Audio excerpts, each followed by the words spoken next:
The three areas that I tell people to really take into consideration whenever you're setting up a business entity. Number one is privacy and protection. Number two is tax benefits, profit or loss, good or bad. If you're going to take a risk, how do you mitigate that risk by making it a tax deductible? And then number three, credibility. Play the part. Everyone has a little imposter syndrome. Can I really do this? Be the owner of the business, be the president, be the CEO, be able to play that part, not only with your clientele, but with banks and lenders as well, to be able to build a credit profile. I would say from the very beginning, having something is going to benefit you in some way.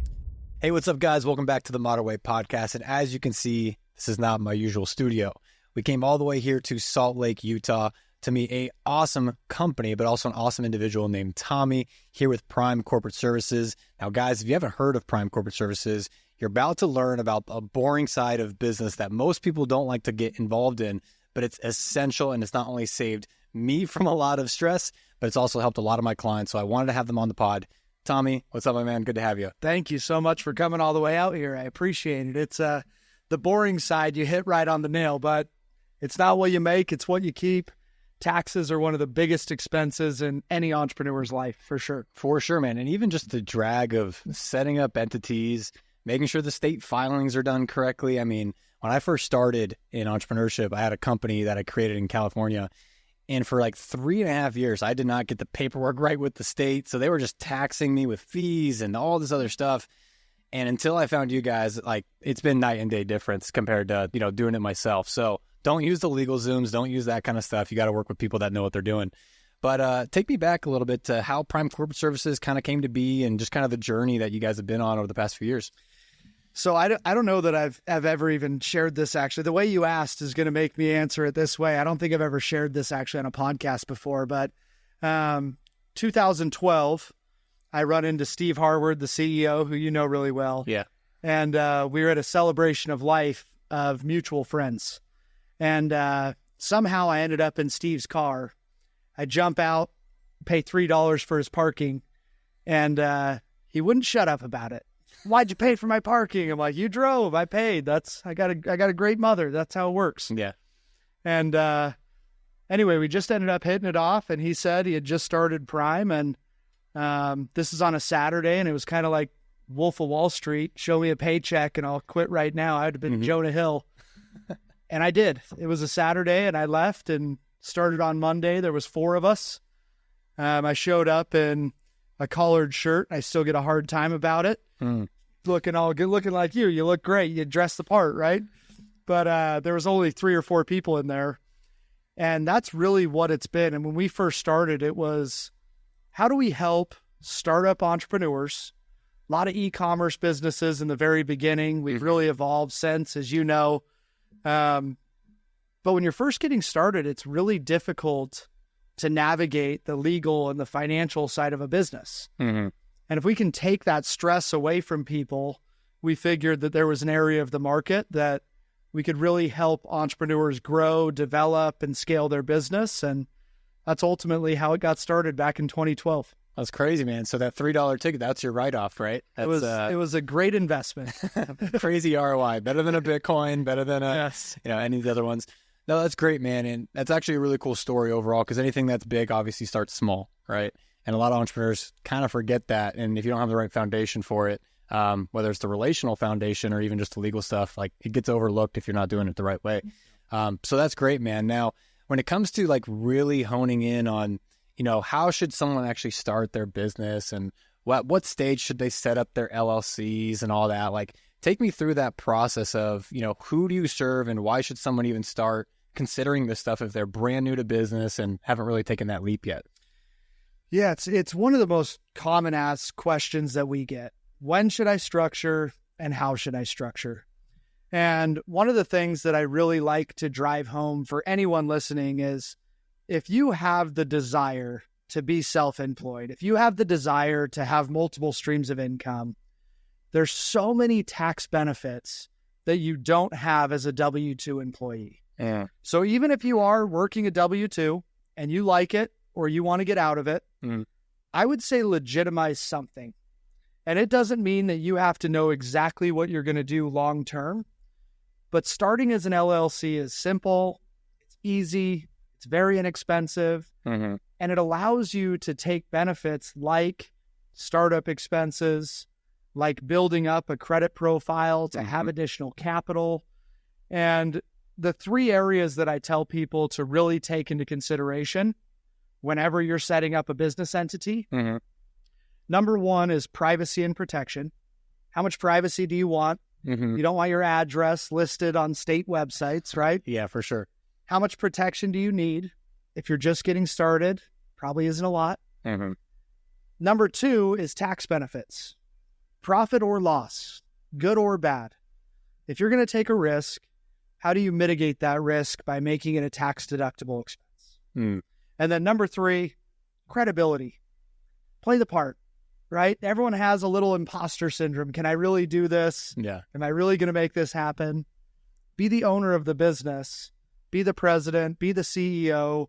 Be able to play that part, not only with your clientele or potential prospects, but with banks and lenders as well, to be able to build a credit profile. So I would say from the very beginning, having something is going to benefit you in some way.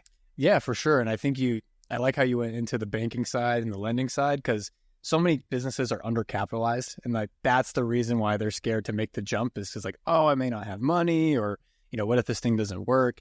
And I remember my mentor at the beginning, he kind of took me under my wing. He said, hey, go get your LLC and go to these banks.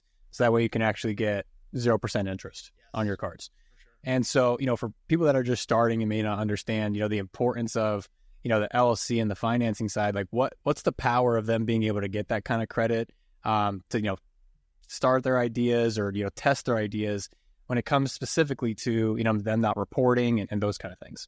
Yeah, there's so many funding options. If you have good personal credit, your life is easier.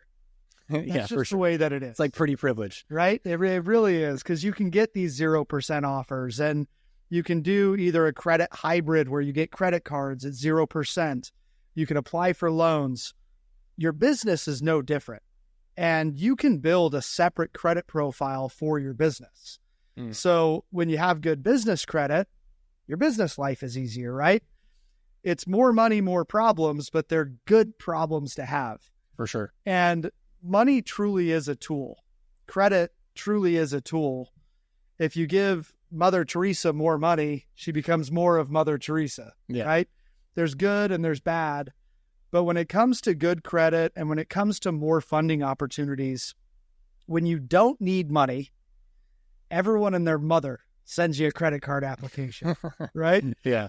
But when you need money, it tends to be more difficult to find money to be able to grow and scale and help more people. Mm-hmm. So you have a legal name, you have a social security number, you have a personal FICO credit score. Do the same thing from the business, even if you're pre-revenue. Get a business name, get an EIN, and build a Paydex profile so that if you can build both your personal and your business credit, just opening the doors for additional funding opportunities when and if you need those to benefit your business ultimately. Yeah, for sure. That's awesome. And I know a lot of people don't know about Paydex or, really what that is. To kind of give like a 30-second summary of what Paydex score is, break that down for us real quick. Yes, for sure. So a Paydex score is a credit profile for your business. It ranges from 1 to 100. 80 to 85 is equivalent or similar to you having like a 750 to an 800. Okay. So Dun & Bradstreet or getting a DUNS number is one of the first steps.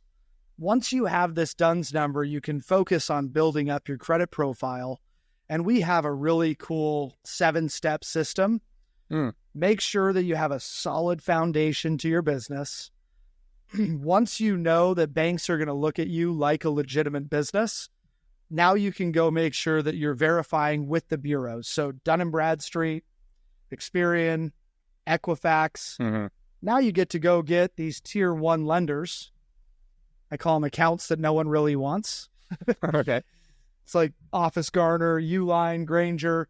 But when you build that up over a 3 to 4 month period, now you can go get major credit cards long-term. And that's really what Prime Corporate's all about, is giving yourself a solid foundation that allows you to build and grow an empire with some strategy behind it that doesn't make you feel like you're overpaying for things that you're not needing.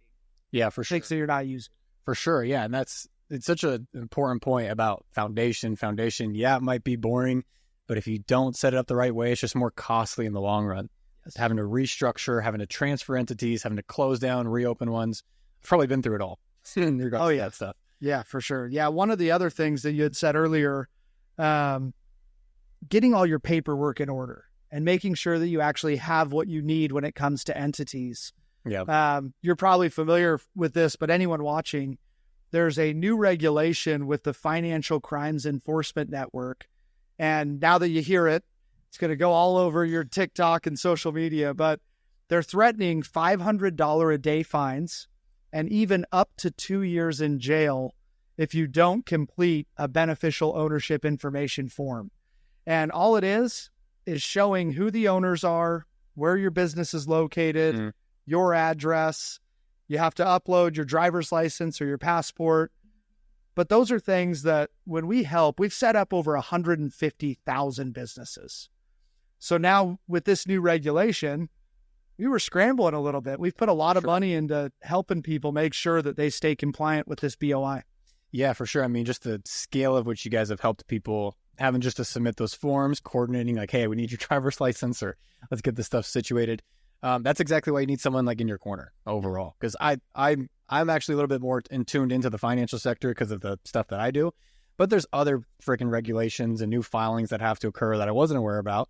And, I've had to get hit up by you guys saying, hey, we need this information. Let's go ahead and move it forward. Yeah.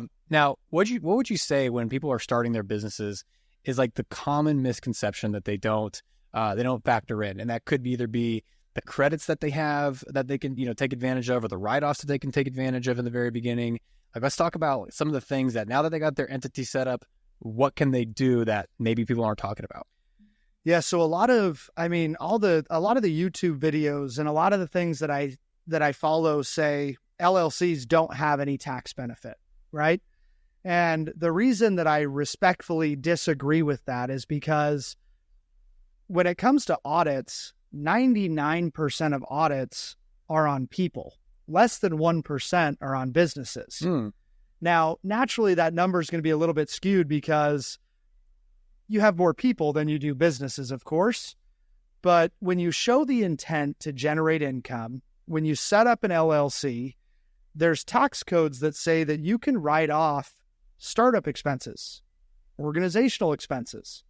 We have clients that even if they are pre-revenue, they go through the course of the year and no money's made, we still want to write off what it took for them to get to that place. It takes money to make money, right? People don't make money overnight. So if you have expenses and you're based out of the U.S., let's still show those expenses and write those off against any other taxable income that you may have so that you're paying less in taxes, you're getting a larger return, but you're improving the time frame that you've been in business as well. So what's the deduction that someone can take for startup expenses? Is there a cap to that, or is it like 4,000, 5, 10? Where does it kind of cap out at? Yeah, so there's a section of the tax code that gives you a $5,000 startup expense. Okay. It also gives you a $5,000 organizational expense.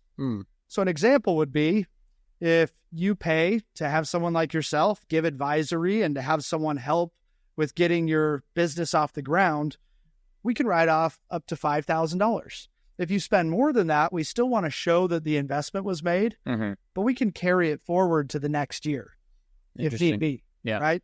On the other side, with operational cost, the cost of the LLC, softwares, what are you putting money into that you can say is ordinary, necessary, helpful, or appropriate for you to go generate income? For sure. And if you're spending $1, let's make sure you're tracking it, have a professional review it, maximize what you can each year, and carry the rest forward so that once you are generating income, you can offset it with expenses that were already made. That's awesome. And, for the starting business owners or, people that are W-2, that's a huge advantage of being able to take those write-offs, because I know when I first started, I think my first year in business, it was like $500 in sales for the first like 6 or 7 months. And then I finally got a couple of sales that were actually sizable. But still, there were still costs, like you said, for the emails, the website, and that kind of stuff. And that's where people usually, at least nowadays, because it's so accessible, start their businesses. Hey, we have got a website and you can contact me.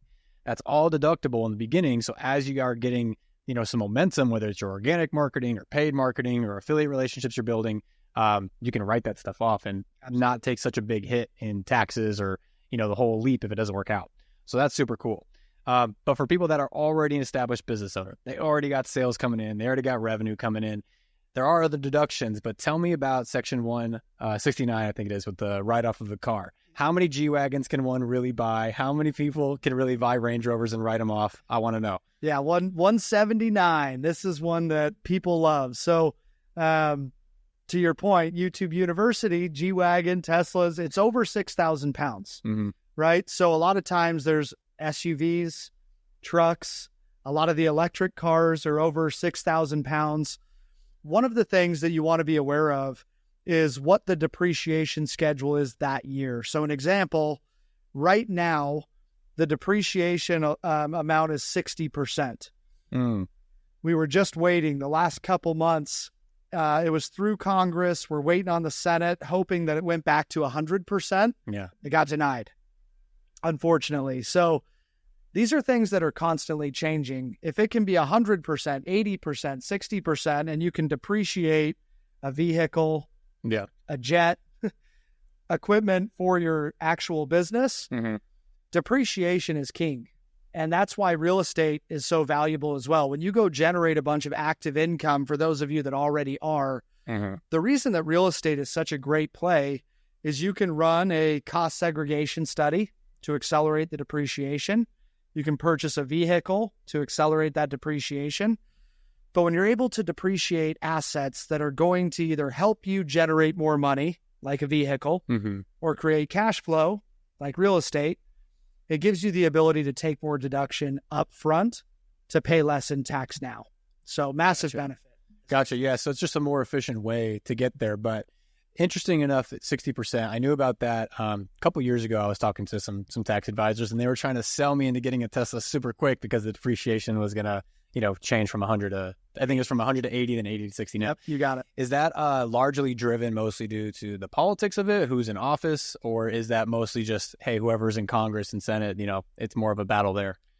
It's definitely politically driven. There's no doubt about that. There may be people that disagree with me as far as this is concerned, but if we had the opposing side in office, I don't see that getting denied. I don't see why they denied it. And depending on how the election goes, I think it's something that comes back, and that still has a potential of getting changed, right? Every year there's tax code changes. And last year, when they rolled out, it was about 60 or 70 changes. They called them the Inflation Act adjustments. Okay. I about fell out of my chair when they admitted there was inflation. And a lot of them benefit investors and entrepreneurs. The standard deduction went from $13,000 and some change up to $14,000 and some change. And even if the accelerated depreciation doesn't come back, there's always going to be benefits for entrepreneurs because they stimulate so much of the economy. For sure. Right? That standard deduction increasing allows me to pay my daughters for being models because they look like their mother. They wouldn't be models if they look like me, right? But what that does is it gives me a deduction as a business owner, and it allows me to teach financial literacy or build up my children's retirement accounts as well. Yeah, for sure. So those are the 529 plans or the Roths, just specifically around, hiring them as a model and that kind of stuff, right? Yeah. Awesome. Helping with cleaning and helping with any activity that's actually involved with your business itself. Gotcha. So when it comes to then kind of like the next stage of business evolution, you got these expenses going on, you're hiring your kids, you're buying, maybe G-Wagons if that's what, you want to write off, or maybe you're buying some real estate. What determines whether or not that you actually have the excess capital to do so? What I mean by that is like what type of taxation selection should someone have at certain stages, S-Class, or S-Corp, C-Corp, that kind of stuff. I was thinking about Mercedes now, S-Class, all that stuff. What makes someone actually make those jumps and hurdles because it changes over time? A lot of this just comes down to proactive versus reactive planning. and we file tens of thousands of tax returns a year. We've got a full accounting firm that helps with personal and business taxes. Mm-hmm. And what I can tell you is tax planning happens between January and December 31st. If you're someone that turns in your forms in March and April, it's too late. Yeah. All you can do is put money into a retirement account, right? Mm-hmm. So if you break your year up into calendar quarters, January, February, March, quarter one, going into the fourth quarter, know what your profit and loss is mm-hmm. and know what your operating expenses are going to be, because the tax code is set up for use it or lose it. Mm-hmm. If you're going to pay $50,000, $10,000 in taxes, if you're generating active income, let's look at changing the LLC so that it's taxed as an S corp, mm-hmm. like you said, because that allows you to pay yourself a salary or a distribution. It allows you to avoid half your self-employment tax, Medicare, Social Security. It's a big difference. Every 100,000, it's about $7,000 of savings. For sure. And then if you add state taxes on top of that as well, I mean, I moved from California to Miami, or actually Texas as well, but still just like a raise. Stuff. Oh my gosh, man. It was so much better. I mean, even in LA, it's just, you have obviously the county tax, you have the tax on tax, then you have the tax on tax on tax, plus the state tax. It's just like insane. So definitely it adds up over time. So tax-free states are obviously helpful, like Florida, like Texas, and other ones that are out there. But what you just mentioned, it's so important to have the right selection. One of my business partners, he's a bit younger at the moment, but he didn't have the right S-class, or, actually S-corp selection or whatever. Keep saying S. Get you an S-class. I know, right? Maybe that's a sign. But ended up paying about double than what he should have one of the years, just for not filing and having a simple check mark on the piece of paperwork. So it's actually really crazy that's an actual example of someone completely missing it, unfortunately, but it makes a big difference for sure. We saved a client last year over $400,000 by simply changing the election. So it really is a massive difference. And this is one of the areas that I would challenge everyone listening to this to take into consideration. Everyone wants to make 10% more money. Uh-huh. Not a lot of entrepreneurs think how to save 10% of money in taxes. I want everyone to be successful and make that additional 10%. But I also want them to save the 10% to compound 20% long term. And if you really think about, no matter where you are in your business, a dollar saved isn't a dollar earned, but it's a dollar that you're not having to pay. So if you have the ability to compound that 20% year over year, mm-hmm. think of how much easier it is to reach your goals or be able to have additional investments that are going to cash flow.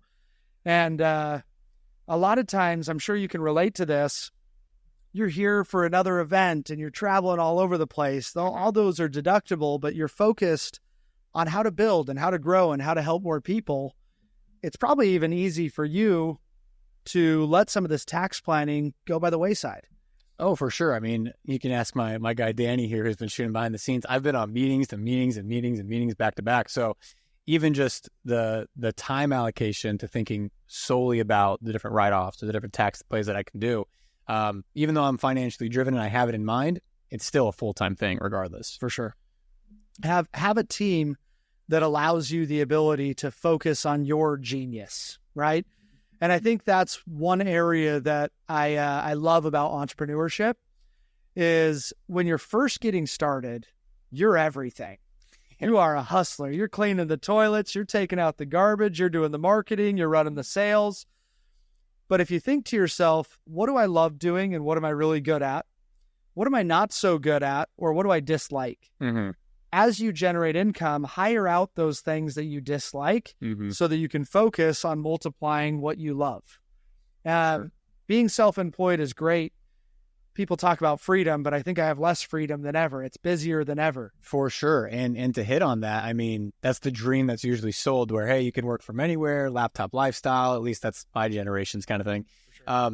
But there's definitely a self-regulation that has to occur and an evolution that has to occur to actually get out of that possessive nature of, hey, I am that entrepreneur that's doing everything. There's like an ego death that has to occur to actually have people step in, because let's face it, like, you're not the best person to do every single role. If that's the case, then, I mean, maybe with all this AI stuff, you can clone yourself and make, all these other tactics come through, but still having to delegate that out and create some structure around that, that's what gives you the freedom to buy back your time and to actually enjoy life outside of all the chaos that's already in the business anyways. 100%. Yeah, there was a good example that I can just share with you. And I'm kind of a hypocrite when I tell you to hire out the things that you don't like. I monitored a lot of the groups that we work with and our Facebook for years. I didn't really even hand that off or give that up until about 2 years ago. Okay. And now as I look back, I'm like, it was such a controlling, weird thing that I cared so much about our reputation and I care so much about our client experience and the client journey that it almost like fed me to see the positive feedback. Yeah. And I wanted to call the negative, if there was any, as it showed up. Mm-hmm. But my team can handle that. Yeah. They're better at it than I am at this point. They're going to be able to actually handle what it is. So if you fall into that bucket where it may be a control thing, it may be a financial thing, really audit yourself on where your time is best spent. Yeah. And remember that those things are tax deductible to give you more opportunity to take the top off of what your earning potential is. For sure. Absolutely. And the trade-off of that time, a lot of people look at it as cost, but they don't look at the opportunity cost of what they can accomplish. It's just, hey, the $500 a month VA or maybe $4,000 for an account manager or whatever it is, they haven't leveled up their identity in themselves or how they see themselves or to go create that opportunity. And you should bet on yourself more and more. Like I say this all the time, especially the age that we live in now, the modern way of doing business is to focus on those strengths like we're talking about and then delegate stuff down and create something I call digital leverage. Yeah. Softwares, systems, automations. Like right now we're automating about 1.3 million tasks and just connecting data streams and stuff per month on just one of my companies. And I was kind of the mastermind of it at first, then had to delegate it down. But even though our team is relatively lean and efficient here in the States, we get so much more done than so many other companies, either in our industry or just others that we just see, that are out there because of the concept of buying back our time through software or just through team members that we can delegate things down to. And it's a skill set. I'm not perfect at it, but definitely investing just into the software alone. You can do so much with automated softwares, which are all tax deductible and stuff, which give you back your time for you 100%.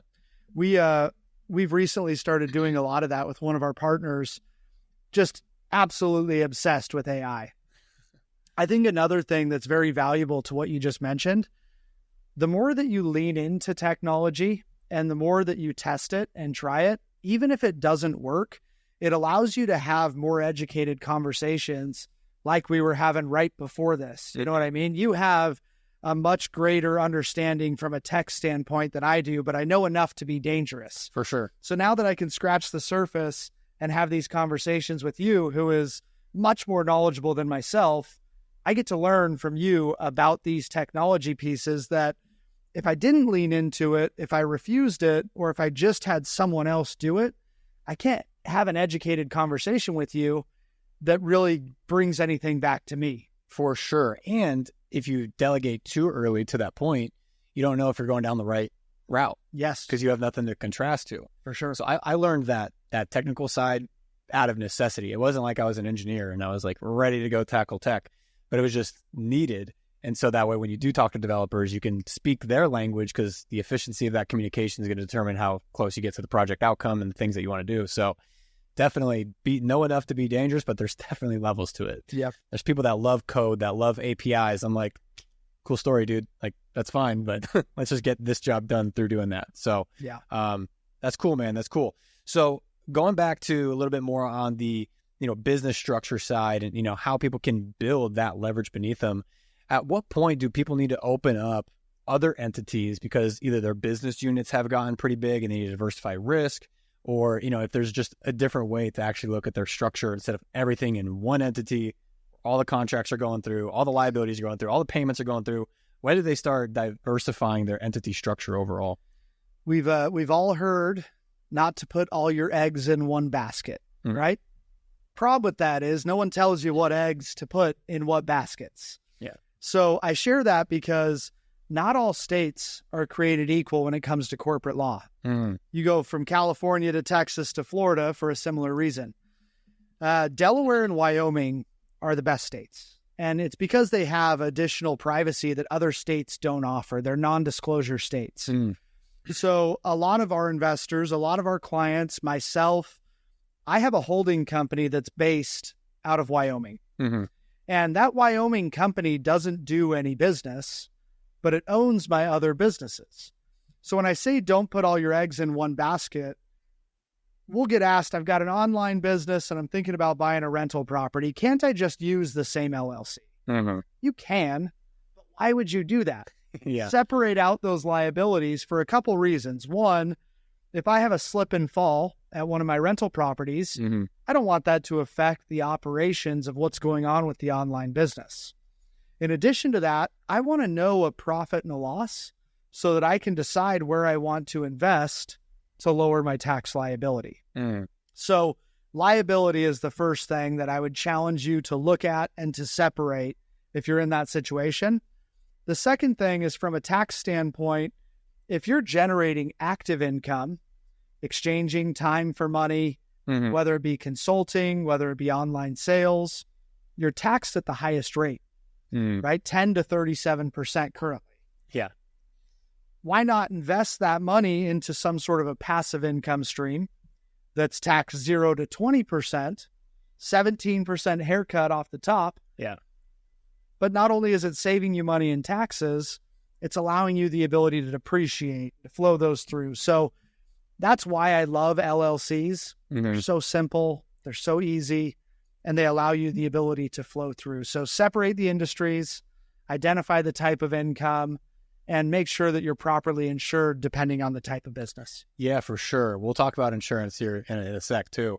And entities aren't really that expensive to set up in those states, Wyoming and Delaware. Maybe Delaware is a little bit more, but Wyoming, it's pretty dirt cheap. So there's a lot more liability and a lot more risk of not setting up the extra entity than putting that all in one entity, right? Oh, yeah, totally. Yeah, it's a couple $100. I mean, every state is a little bit different when it comes to fees and requirements, but I kind of joke, like, if you send your dog across the border of Wyoming, they might come back with an LLC. It really is simple. It's easy. And it gives you that privacy, right? The reason that my Wyoming company owns my others is if one of my companies gets sued, it's not going to say Tommy Thornburg and my address. It's going to show that it's owned by the Wyoming company where my name is not publicly listed because of it being a non-disclosure state. So the anonymity and the privacy is a major benefit to those two states in particular. And that's something you guys actually do for not only just setting up, the LLCs for your clients, but you also do it with the registered agents, right? So even if you don't live in Wyoming, even if you don't live in Delaware, you guys provide that as well, right? In all 50 states. So that way you don't have to use your address. One, what if you move? And two, that's the goal, is we want to get your personal information off of state websites to give you the privacy as an entrepreneur. And I got kind of a crazy story about this. 2 or 3 years ago, I was in Florida for an event, and a gentleman came up to me and he's like, Tommy, I got to tell you a story.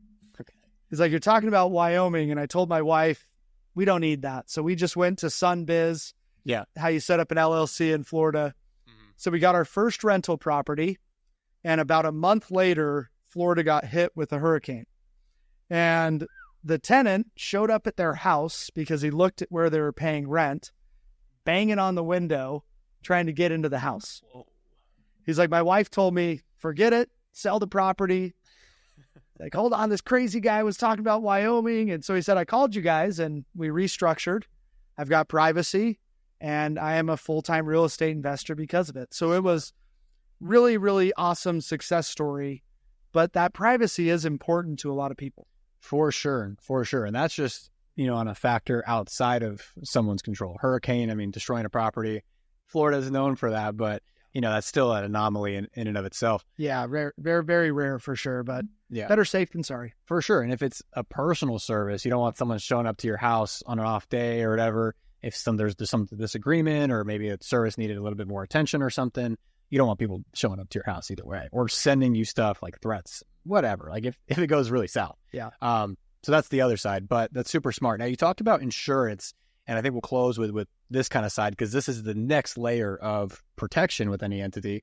What businesses and, kind of entities need that insurance wrapper on it to protect from liability or just to protect from downside risk, since now we're kind of talking about that? Yeah, I will put a disclaimer in here and say talk to an insurance advisor to make sure you're properly insured. But I will combo that by saying any business that needs protection or that is worth protecting. What I mean by that is if you have a business that's generating revenue and you think to yourself, this would really suck to lose, get an umbrella policy. They're very, very inexpensive. Getting some sort of errors and omissions or business insurance or liability.